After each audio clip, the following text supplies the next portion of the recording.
Hello，大家好。做今天这个视频呢，是为了回答 Paula 的一个问题。Paula，非常感谢你问我这样一个问题，因为这个问题真的非常好，然后让我有机会可以做这样一期视频来解答你的问题，并且呢，可以帮助到其他跟你有相同疑问的朋友。然后我也希望自己读你的名字是正确的，我也不知道，因为有的时候读英文名的话，可能读的不太标准。然后也非常感谢你经常关注我的视频，并且给我留言。但是非常奇怪的是呢，我不能回复你的留言，然后我也不知道是什么原因啊，所以每一次呢，我只能给你一个小星星。然后Paula 的问题呢是在英文当中 to cope with，在中文的翻译里呢，就是可以翻译成对付、应付和因应三个词语。那这三个词语到底有什么不同呢？或者应该如何正确使用呢？在今天的视频里，我将会解答给你们听。应付呢，一般有两个意思比较的常用啊。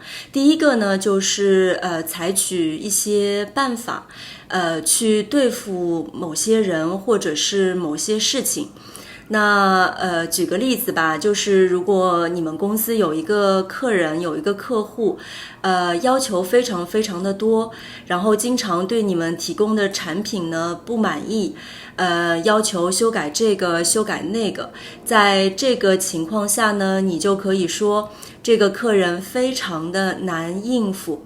那么当然了，应付可以用在人的上面，也可以用在事情事物上面。那你可以说这件事情非常的难应付，就是说这件事情会让你头疼。那如果应付是这个意思的话呢，其实它跟对付是可以互相替换的，就是意思是非常接近的啊。应付的第二个意思呢，现在使用的非常的频繁，意思呢就是敷衍、不认真对待。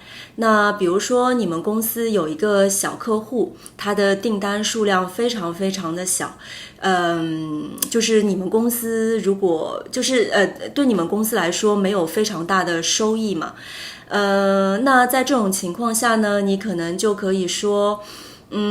这只是一个小客户，随便应付一下就可以了，不用太上心，不用太用心。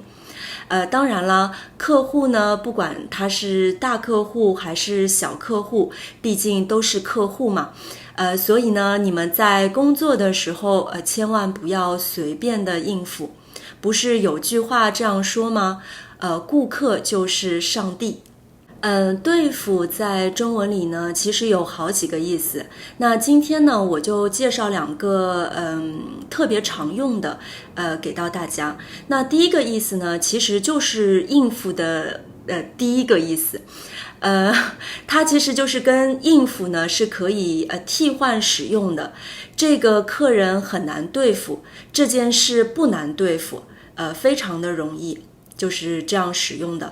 第二个意思呢，其实也有 to cope with 的意思，但是呢，比如说你在对付的后面加一个人，一般情况下呢，这个人是坏人，所以呢，可以翻译成 do something against someone。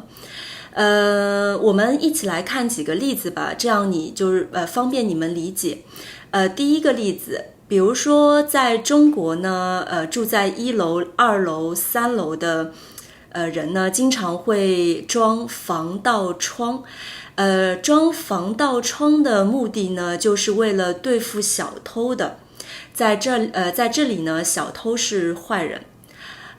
还有一个例子，比如说在第2次世界大战的时候，中国非常的穷，没有好的武器，所以呢，只能用步枪来对付日本人。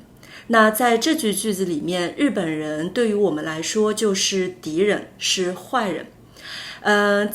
值得注意的是，在这种情况下，对付和应付呢就不能互换了，所以在前面的2个句子里面，你们就不可以用应付，只能用对付。第3个词因应。这个词真的是非常非常的少用啊，不过呢，它确实有应付的意思，但是真的不常用。